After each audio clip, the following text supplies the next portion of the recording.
অর্থাৎ তারা বুঝছে ওমর এখন নবীজিকে আক্রমণ করবে, এই জন্য ওনারাও দাঁড়ায় গেছে রেডি হয়ে। কিন্তু আল্লাহ নবী সাল্লাল্লাহু আলাইহি ওয়াসাল্লাম বলছেন, তোমরা থামো, আমি তার চেহারার মধ্যে ঈমানের নূর দেখতে পাচ্ছি, থামো, আসতে দাও তাকে। তো ওমর রাদিয়াল্লাহু তাআলা আনহু আসছেন, আল্লাহ নবী সাল্লাল্লাহু আলাইহি ওয়াসাল্লামের হাতে কালেমা পড়ছেন। ঠিক নবীজির হাতে যখন ওমর কালেমা পড়ছে, তখন মুসলমানের সংখ্যা পূর্ণ হয়েছে 40 জন। মানে এর আগ পর্যন্ত ছিল 39 জন, ওমরের মাধ্যমে 40তম সংখ্যাটা পূর্ণ হয়েছে। আল্লাহ তাআলা তখন কোরআনুল কারীমের আয়াত নাজিল করছেন জিবরাইলকে পাঠিয়ে, ইয়া আইয়ুহান নাবিয়্যু হাসবুকাল্লাহু ওয়া মানিত্তাবাআকা মিনাল মুমিনিন। বন্ধু আমার, নবী আমার, এখন থেকে নিয়ে আপনার জন্য আমি আল্লাহই যথেষ্ট, এবং এই পর্যন্ত যে কয়জন মুমিন হয়েছে এরাই আপনার সহযোগিতার জন্য যথেষ্ট। তার মানে ওমর মুসলমান হয়েছে। এইবার আপনি আপনার কালেমা, আপনার দাওয়াত প্রকাশ্যে উন্মুক্ত বলতে থাকেন। হযরত ওমর রাদিয়াল্লাহু তাআলা আনহু তখন এই বাকি 39 জন সাহাবী সহ আল্লাহর নবী সাল্লাল্লাহু আলাইহি ওয়াসাল্লামকে নিয়ে খানায়ে কাবার সামনে আয়েশা বলছে, ইয়া রাসূলুল্লাহ, আপনি সেজদা করেন, আর ওনাদেরকে বলছে আপনারা সেজদা করেন আল্লাহর জন্য।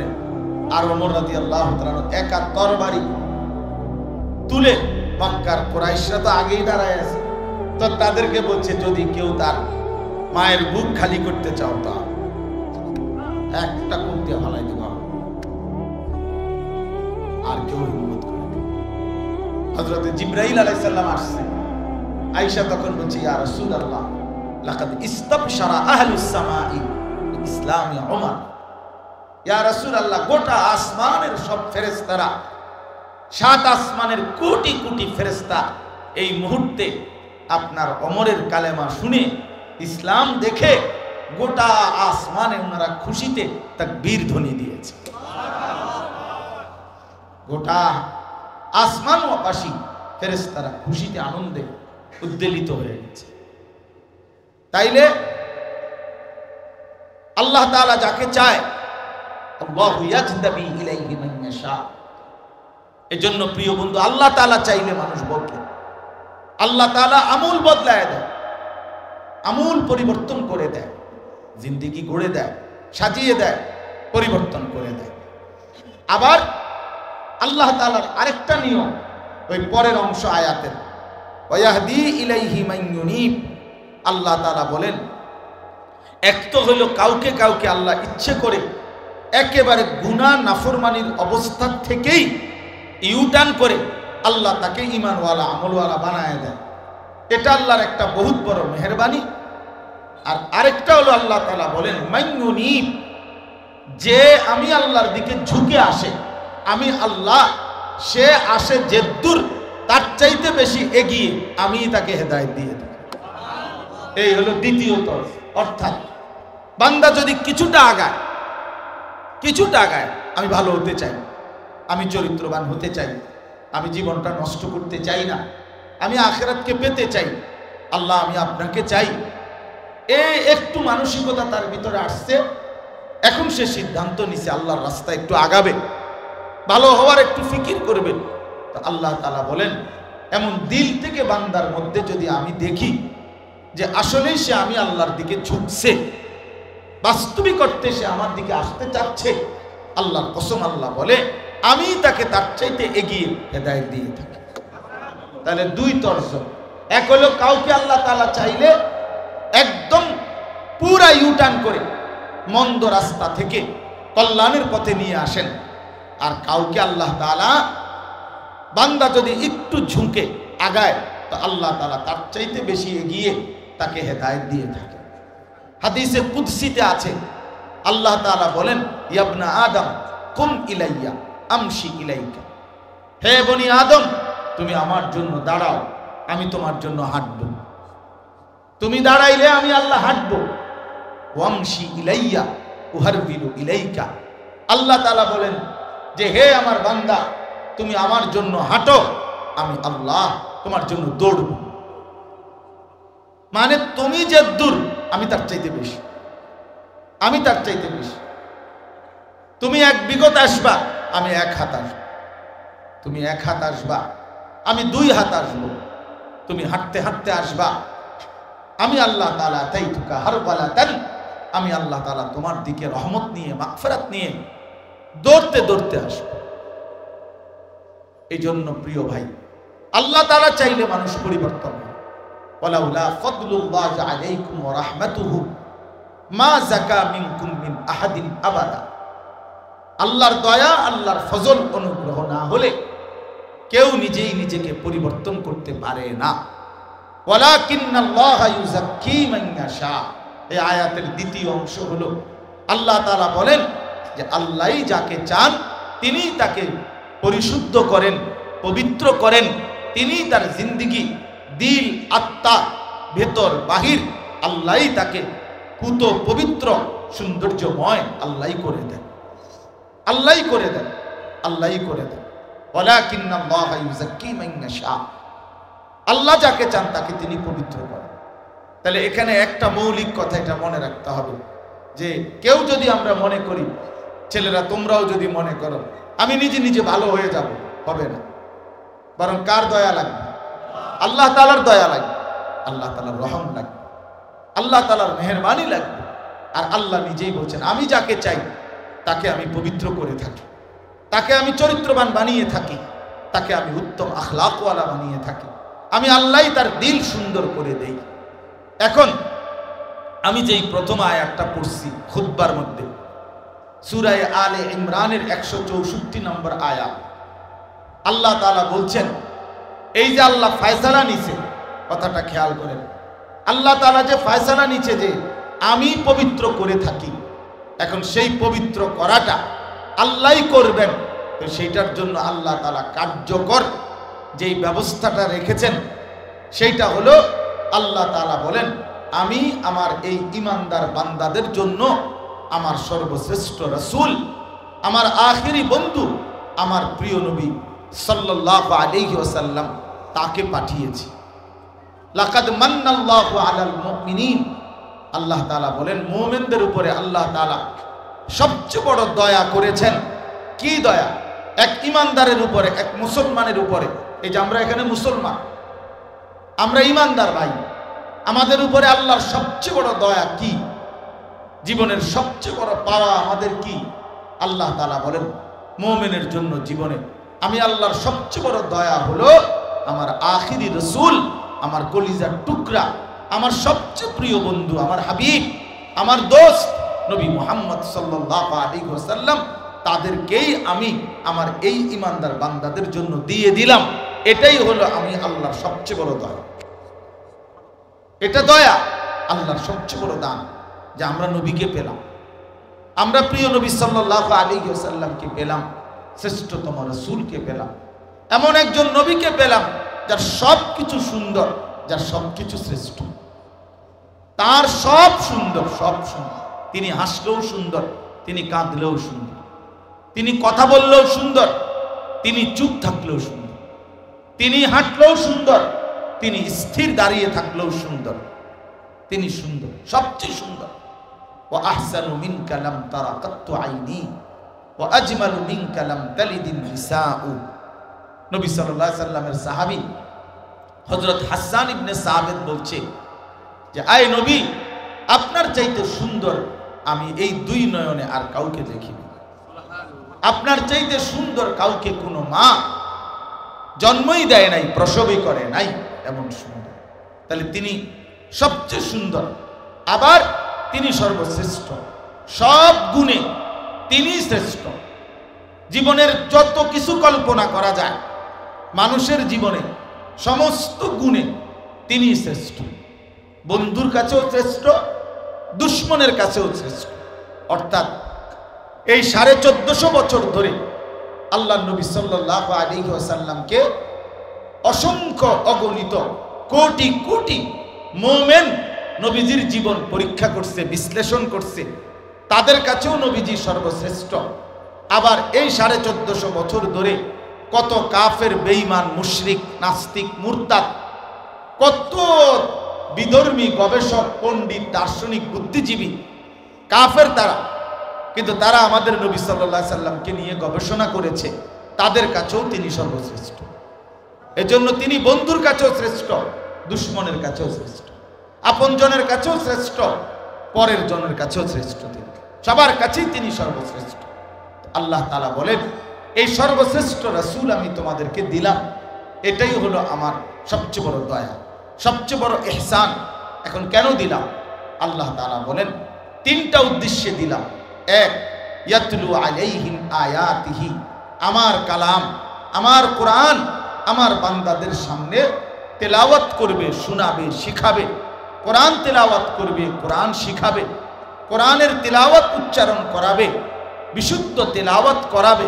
এইটা আমার রাসূলের মূল মাকসাদ। দুই নাম্বার, ওয়ায়ুযাক্কিহিম, এইটা বলার জন্য আমি বলছি। নবী সাল্লাল্লাহু আলাইহি সাল্লামের দ্বিতীয় দায়িত্ব, আল্লাহ তাআলা বলেন 23 বছরে আমি আমার রাসূলকে দিয়ে কি করলাম, কেন পাঠাইলাম? দ্বিতীয় জিম্মাদারি হলো ওয়ায়ুযাক্কিহিম, তিনি আমার বান্দাদের অন্তর পবিত্র করবেন, তাজকিয়া করবেন, ইসলাহ করবেন, সংশোধন করবেন।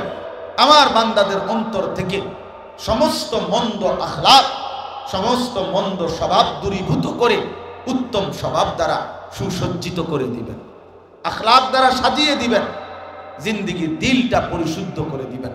এটা হলো তাজকিয়া। এটা নবী সাল্লাল্লাহু আলাইহি সাল্লামের 23 বছরের অন্যতম মিশন, দায়িত্ব। আর 3 নাম্বার হলো ওয়ায়ুআল্লিমুহুমুল কিতাবা ওয়াল হিকমা। আল্লাহ তাআলা বলেন, তৃতীয় দায়িত্ব হলো, কেন আমি নবীকে দিলাম? তৃতীয় জিম্মাদারি হলো কোরআন এবং সুন্নাহর আলোকে আমার বান্দাদের পুরা জীবন তিনি হাতে কলমে শিখিয়ে দেবে, গঠন করে দিবে, জীবন গঠন করবে, এই উদ্দেশ্যে। তাহলে আমাদের প্রিয় নবী সাল্লাল্লাহু আলাইহি সাল্লাম এই পৃথিবীতে আসছেন 3টি মহৎ উদ্দেশ্যে। 1 নাম্বার, কোরআনুল কারীমের তেলাওয়াত উম্মতের সামনে পেশ করবেন, বিশুদ্ধ তেলাওয়াত উম্মতকে শিখাবেন, এই উদ্দেশ্যে। 2 নাম্বার, সমস্ত ঈমানদার উম্মতের অন্তরকে সমস্ত মন্দ স্বভাব থেকে দূর করে উত্তম স্বভাব দ্বারা সাজিয়ে দেবেন। 3 নাম্বার, কোরআন এবং সুন্নাহর আলোকে আল্লাহ তাআলার পছন্দ মাফিক জিন্দেগি, হাতে কলমে প্র্যাকটিক্যাল তালিম শিখিয়ে দিবেন। প্রত্যেকটা জীবনের হাসি, কান্না, আনন্দ, বেদনা, রাত দিন, একাকী, প্রকাশ্য, ঘর সংসার, দেশ জাতি রাষ্ট্র রাজনীতি, একাকী জীবন, ব্যক্তিগত বিষয়, ওযু, ইস্তেঞ্জা, বসরা, পায়খানা, এরপরে স্বামী স্ত্রী, রাতের দিনের যাবতীয় বিষয়াদি, সকল বিষয় একেবারে একটা সুই একটা সুতা। আল্লাহ নবী সাল্লাল্লাহু আলাইহি সাল্লাম শিখাইছেন যে এই গ্লাসের পানি, নবী সাল্লাল্লাহু আলাইহি সাল্লাম শিখিয়েছেন উম্মতকে যে তিনি 3 ঢোকে 3 নিঃশ্বাসে পানি পান করতেন। প্রতিটা নিঃশ্বাস গ্লাসের মধ্যে ফেলতেন না, নিঃশ্বাস বাহিরে ফেলতেন। লা ইয়াতানাফাসু ফিল ইনা, আল্লাহ নবী সাল্লাল্লাহু আলাইহি সাল্লাম পাত্রে, গ্লাসে, জগে, মগে নিঃশ্বাস ফেলতেন না, এবং 3 নিঃশ্বাসে কমপক্ষে পানি পান করতেন। এরপরে আরো বেশি হইতে পারে, কিন্তু কমপক্ষে 3 নিঃশ্বাসে পান করতেন। তাহলে কি বোঝা গেল? বোঝা গেল আল্লাহ নবী সাল্লাল্লাহু আলাইহি সাল্লাম উম্মতের নিঃশ্বাসটা কেমনে ফেলবে এটাও ঠিক করে দিছে, এটাও ঠিক করে দিছে, নিঃশ্বাস পর্যন্ত ঠিক করে দিছে।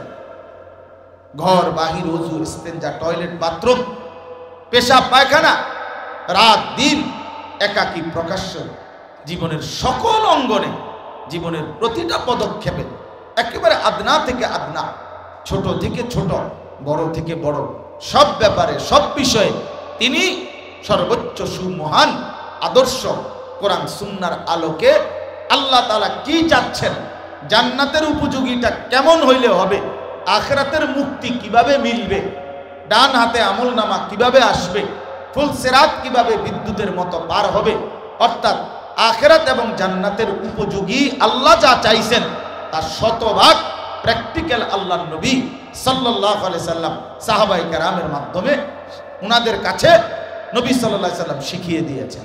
এটাই নবী সাল্লাল্লাহু আলাইহি সাল্লামের মিশন ছিল। তাইলে প্রিয় ভাই, আমার বলার উদ্দেশ্য হলো এবার আমি যে মূল বক্তব্যটা বলতে চাচ্ছি, ওই আয়াতের মাধ্যমে বললাম যে নিজেকে নিজে পরিবর্তন, বিশুদ্ধ আত্মশুদ্ধি করা যায় না, নিজে নিজে একাকী ভালো হওয়া যায় না। আল্লাহ বলেন আমার দয়া লাগবে, আমার অনুগ্রহ লাগবে, আমার মেহেরবানি লাগবে। আর আল্লাহর দয়া, আল্লাহর অনুগ্রহ হইল, আল্লাহ নিজেই বললেন আমার দয়া আমি আমার রসুলকে পাঠাইলাম।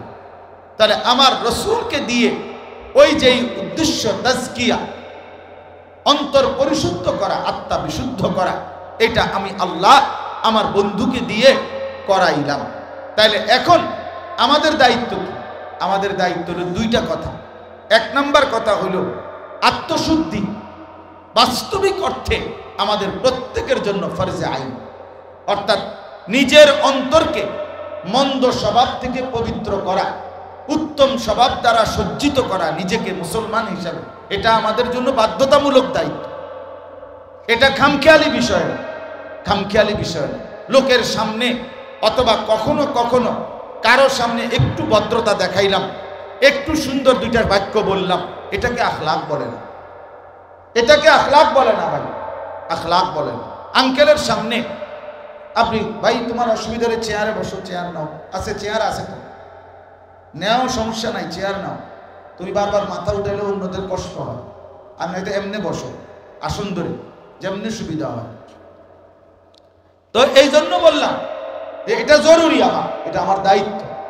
আল্লাহ তাআলা কোরআনুল কারীমের মধ্যে বলছেন কাদ আফলাহা মান তাযাক্কা, সফল হয়েছে সে, মান তাযাক্কা, যে তার অন্তরকে পবিত্র করেছে। আল্লাহ বলছেন 14টা কসম করে, কোরআনুল কারীমের মধ্যে অনেক কসম আছে, কসম আল্লাহ কসম করে করে বলছেন। তার মধ্যে একটা সূরাতে আল্লাহ তাআলা 14টা কসম করছে একসাথে, একসাথে। ওয়াশ-শামসি ওয়া দুহাহা ওয়াল কামারি ইদা তালাহা ওয়ান নাহারি ইদা জাল্লাহা ওয়াল লাইলি ইদা ইয়াগশাহা, এইভাবে প্রতিটার মধ্যে দুইটা দুইটা করে মোট 14টা কসম করে আল্লাহ বলেন বান্দা আমি 14 বার কসম করে বললাম কাদ আফলাহা মান যাক্কাহা, যে তার অন্তরকে বিশুদ্ধ করেছে সেই কেবল সফল হয়েছে। 14 বার কসম করছে, 14 বার কসম করে আল্লাহ বলছে শোনো, খামখেয়ালি করো না বান্দা, খামখেয়ালি করো, খামখেয়ালি করো না। কাদ আফলাহা মান যাক্কাহা, তাজকিয়া এই ইসলাহি মজলিস মানে কি? নিজেকে সংশোধন করা চাই ভাইয়া। আমরা হাজারো পৃথিবীর হাজারো বিষয় নিয়ে আমরা ভাবতে পারি, গোটা পৃথিবী সুন্দর করলাম, পৃথিবীর অনেক কল্যাণকর সমাজ সেবা, জনকল্যাণ সংস্কারমূলক কাজ করলাম, ভালো কথা, কিন্তু নিজের ফিকির কোথায়? নিজের ফিকির কোথায়?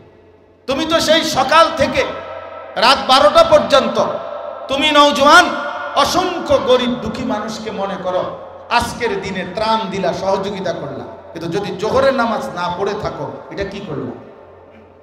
যদি আসরের নামাজ না পড়ে থাকো এটা কি করলা? এটা কি করলা? এটা ছেড়ে দিলা কেন? এটা ছেড়ে দিলা? তুমি তো মানব সেবা করো, তাইলে তুমি আরেক নারীর সাথে, আরেক মেয়ের সাথে হারাম প্রেম করো কেন? এটা কি তোমার? তো নিজেরে বরবাদ করে, নিজের চরিত্র নষ্ট করে, নিজের আখিরাত নষ্ট করে অন্যের কল্যাণের ফায়দা কি? নিজে পেশাবের উপরে দাঁড়াইয়া আরেকজনকে দুধ খাওয়াইলে লাভ কি? আরেকজনকে দুধ খাওয়াইলে লাভ কি? আরেকজনকে মধু খাওয়াইলে লাভ কি? আগে তো এটা ফিকির করা চাই। কোরআনুল কারীমের মধ্যে আল্লাহ তাআলা সিরিয়াল বলে দিয়েছে সংশোধনের 5টা স্তর। 1 কু আনফুসাকুম, নিজের সংশোধন। 2 ওয়া আহলিকুম, পরিবারের সংশোধন। 3 ওয়া আনদির আশিরাতাকাল আকরাবিন, নিকট আত্মীয় স্বজনের সংশোধন। 4 লিতুমদিরা উম্মাল কুরা ওয়া মান হাওলাহা, নিজ এলাকা এবং এলাকার আশপাশের সমস্ত মানুষের সংশোধন। 5 উখরিজাত লিন-নাস তা'মুরুনা বিল মা'রুফি ওয়া তানহাউনা আনিল মুনকার, গোটা বিশ্ব মানবতার সংশোধন। অর্থাৎ তারা বুঝছে ওমর এখন নবীজিকে আক্রমণ করবে, এজন্য ওনারাও দাঁড়ায় গেছে রেডি হয়ে। কিন্তু আল্লাহর নবী সাল্লাল্লাহু আলাইহি সাল্লাম বলছেন তোমরা থামো, আমি তার চেহারার মধ্যে ঈমানের নূর দেখতে পাচ্ছি। সুবহানাল্লাহ। থামো, আসতে দাও তাকে। তো ওমর রাদিয়াল্লাহু তাআলা আনহু আসছেন, আল্লাহ নবী সাল্লাল্লাহু আলাইহি ওয়াসাল্লামের হাতে কালেমা পড়ছেন। ঠিক নবীজির হাতে যখন ওমর কালেমা পড়ছে তখন মুসলমানের সংখ্যা পূর্ণ হয়েছে 40 জন। মানে এর আগ পর্যন্ত ছিল 39 জন। ওমরের মাধ্যমে 40তম সংখ্যাটা পূর্ণ হয়েছে। আল্লাহ তাআলা তখন কোরআনুল কারীমের আয়াত নাজিল করছেন জিবরাইলকে পাঠিয়ে, ইয়া আইয়ুহান নাবিয়্যু হাসবুকাল্লাহু ওয়া মানিত্তাবাআকা মিনাল মুমিনিন।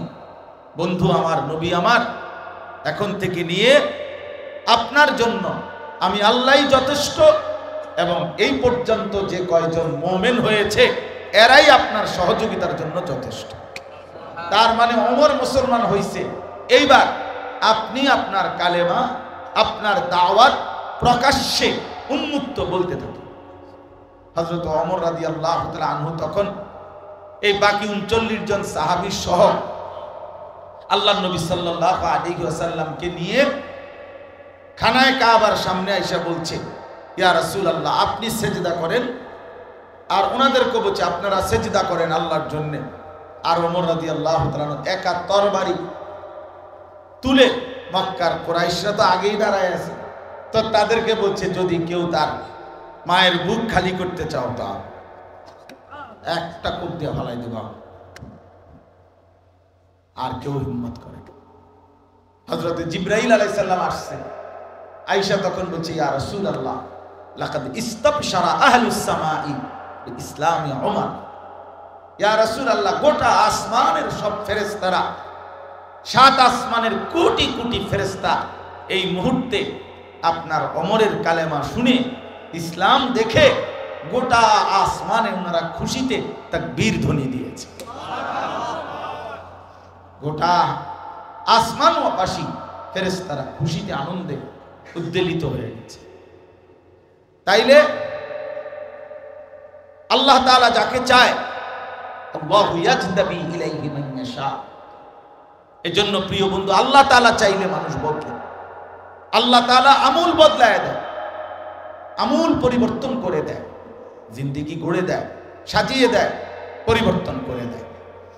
আবার আল্লাহ তাআলার আরেকটা নিয়ম ওই পরের অংশ আয়াতের, ওয়াহদি ইলাইহি মান ইউনিব। আল্লাহ তাআলা বলেন, এক তো হলো কাউকে কাউকে আল্লাহ ইচ্ছে করে একেবারে গুনাহ নাফরমানির অবস্থা থেকেই ইউটার্ন করে আল্লাহ তাকে ঈমানওয়ালা আমলওয়ালা বানায় দেয়। এটা আল্লাহর একটা বহুত বড় মেহেরবানি। আর আরেকটা হলো আল্লাহ তাআলা বলেন, মান ইউনিব, যে আমি আল্লাহর দিকে ঝুঁকে আসে, আমি আল্লাহ, সে আসে যে দূর তার চাইতে বেশি এগিয়ে আমি তাকে হেদায়েত দিয়ে দিই। এই হলো দ্বিতীয় তরফ। অর্থাৎ বান্দা যদি কিছুটা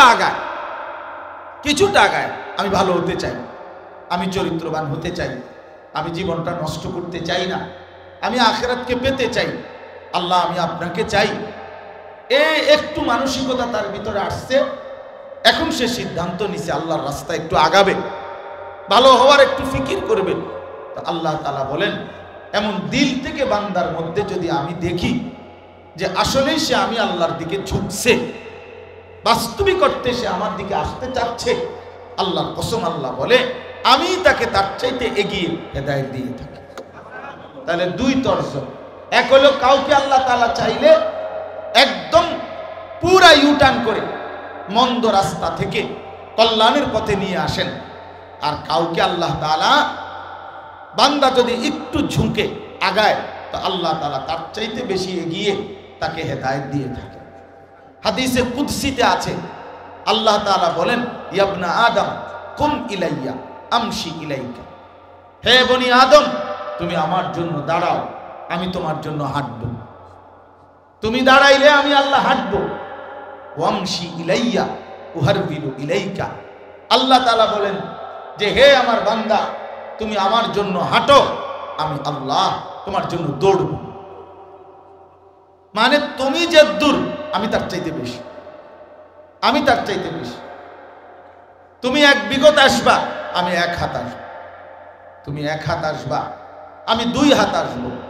তুমি হাঁটতে হাঁটতে আসবা, আমি আল্লাহ তাআলা তাইতুকা হারবালাতান, আমি আল্লাহ তাআলা তোমার দিকে রহমত নিয়ে মাগফিরাত নিয়ে দৌড়তে দৌড়তে আসব। এই জন্য প্রিয় ভাই, আল্লাহ তাআলা চাইলে মানুষ পরিবর্তন হয়। ওয়ালাউলা ফাদলুল্লাহি আলাইকুম ওয়া রাহমাতুহু মা যাকা মিনকুম মিন আহাদিন আবাদা। আল্লাহর দয়া, আল্লাহর ফজল, অনুগ্রহ না হলে কেউ নিজেই নিজেকে পরিবর্তন করতে পারে না। ওয়ালাকিন্নাল্লাহা ইউযাক্কি মান ইয়াশা। এই আয়াতের দ্বিতীয় অংশ হলো আল্লাহ তাআলা বলেন যে আল্লাহই যাকে চান তিনি তাকে পরিশুদ্ধ করেন, পবিত্র করেন।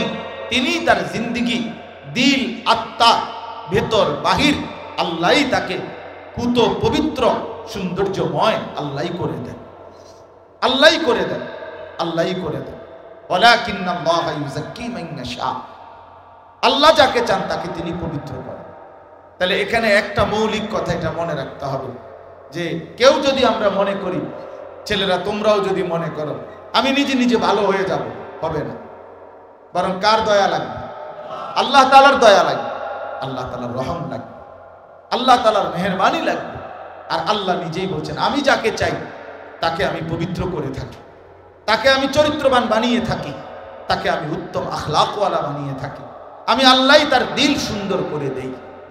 এখন আমি যেই প্রথম আয়াতটা পড়ছি খুতবার মধ্যে, সূরা আলে ইমরানের 164 নম্বর আয়াত, আল্লাহ তাআলা বলছেন এই যে আল্লাহ ফয়সালা নিছে, কথাটা খেয়াল করেন, আল্লাহ তাআলা যে ফয়সালা নিছে যে আমি পবিত্র করে থাকি, এখন সেই পবিত্র করাটা আল্লাহই করবেন।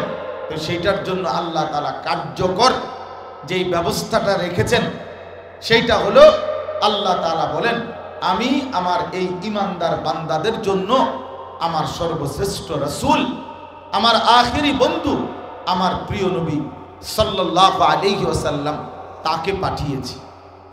লাকাদ মান্নাল্লাহু আলাল মুমিনিন। আল্লাহ তাআলা বলেন মুমিনদের উপরে আল্লাহ তাআলা সবচেয়ে বড় দয়া করেছেন। কি দয়া? এক ঈমানদারের উপরে, এক মুসলমানের উপরে। এই যে আমরা এখানে মুসলমান, আমরা ঈমানদার ভাই, আমাদের উপরে আল্লাহর সবচেয়ে বড় দয়া কি? জীবনের সবচেয়ে বড় পাওয়া আমাদের কি? আল্লাহ তাআলা বলেন মুমিনের জন্য জীবনে আমি আল্লাহর সবচেয়ে বড় দয়া হলো আমার আখিরি রাসূল, আমার কলিজার টুকরা, আমার সবচেয়ে প্রিয় বন্ধু, আমার হাবিব, আমার দোস্ত নবী মুহাম্মদ সাল্লাল্লাহু আলাইহি ওয়াসাল্লাম, তাদেরকেই আমি আমার এই ঈমানদার বান্দাদের জন্য দিয়ে দিলাম। এটাই হলো আমি আল্লাহর সবচেয়ে বড় দয়া। এটা দয়া, আল্লাহর সবচেয়ে বড় দান যে আমরা নবীকে পেলাম, আমরা প্রিয় নবী সাল্লাল্লাহু আলাইহি ওয়াসাল্লামকে পেলাম, শ্রেষ্ঠতম রাসূলকে পেলাম, এমন একজন নবীকে পেলাম যার সব কিছু সুন্দর, যার সব কিছু শ্রেষ্ঠ, তার সব সুন্দর, সব সুন্দর। তিনি হাসলেও সুন্দর, তিনি কাঁদলেও সুন্দর, তিনি কথা বললেও সুন্দর, তিনি চুপ থাকলেও সুন্দর, তিনি হাঁটলেও সুন্দর, তিনি স্থির দাঁড়িয়ে থাকলেও সুন্দর, তিনি সুন্দর, সবচেয়ে সুন্দর। ওয়া আহসানু মিনকা লাম তারা কাত্তু আইনি ওয়া আজমালু মিনকা লাম তালিদিন নিসাউ। নবী সাল্লাল্লাহু আলাইহি সাল্লামের সাহাবী হযরত হাসান ইবনে সাবিত বলছে যে আয় নবী, আপনার চাইতে সুন্দর আমি এই দুই নয়নে আর কাউকে দেখিনি। আপনার চাইতে সুন্দর কাউকে কোনো মা জন্মই দেয় নাই, প্রসবই করে নাই, এমন সুন্দর। তাহলে তিনি সবচেয়ে সুন্দর, আবার তিনি সর্বশ্রেষ্ঠ, সব গুণে তিনি শ্রেষ্ঠ। জীবনের যত কিছু কল্পনা করা যায় মানুষের জীবনে, সমস্ত গুণে তিনি শ্রেষ্ঠ। বন্ধুর কাছেও শ্রেষ্ঠ, দুশ্মনের কাছেও শ্রেষ্ঠ। অর্থাৎ এই 1450 বছর ধরে আল্লাহ নবী সাল্লাল্লাহু আলাইহি ওয়াসাল্লামকে অসংখ্য অগণিত কোটি কোটি মুমিন নবীজির জীবন পরীক্ষা করছে, বিশ্লেষণ করছে, তাদের কাছেও নবীজি সর্বশ্রেষ্ঠ।